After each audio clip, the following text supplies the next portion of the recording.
Bonjour, je m'appelle Maëva Giverne et je tiens à m'excuser d'avance pour la qualité du montage qui n'est malheureusement pas présente. Cet exposé vous est présenté avec des images d'élèves filmées en plan large et utilisées à des fins de formation. Seule la motricité de ces élèves seront analysées et aucun jugement ne sera porté sur leur personne. Donc dans un premier temps, on peut voir que la figure est réalisée par deux filles étant à peu près du même âge et ayant la même corpulence et la même taille.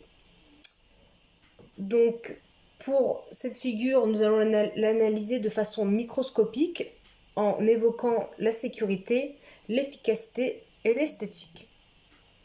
Donc dans un premier temps, nous allons parler de la sécurité. Donc nous allons pouvoir déjà voir avec un premier visionnage que le porteur est tout de même actif, c'est-à-dire qu'il a un contact visuel sur l'ensemble de la figure.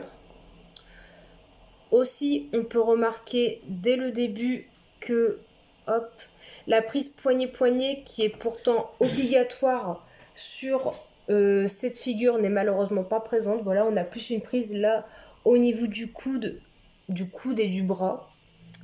Donc voilà, on peut voir aussi que le dos de la porteuse, qui est pourtant droit, n'est malheureusement pas gainé. Voilà, le corps n'est malheureusement pas gainé car dès que la voltigeuse monte sur ses jambes, cette dernière perd l'équilibre. On peut aussi noter du côté de la voltigeuse que malgré que le fait qu'elle tende ses jambes, vu que son corps n'est aussi pas gainé, cette dernière n'arrive pas à garder l'équilibre et cela provoque la chute due à l'antéversion de son bassin.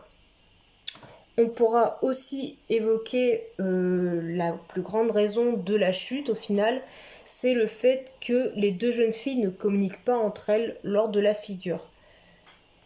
Ensuite, pour l'efficacité, donc nous pouvons déjà observer qu'il y a un polygone de sustentation avec l'écartement des jambes et des pieds effectué par la porteuse, ce qui lui permet d'être plus stable sur ses appuis et de faciliter ainsi la montée de la porteuse.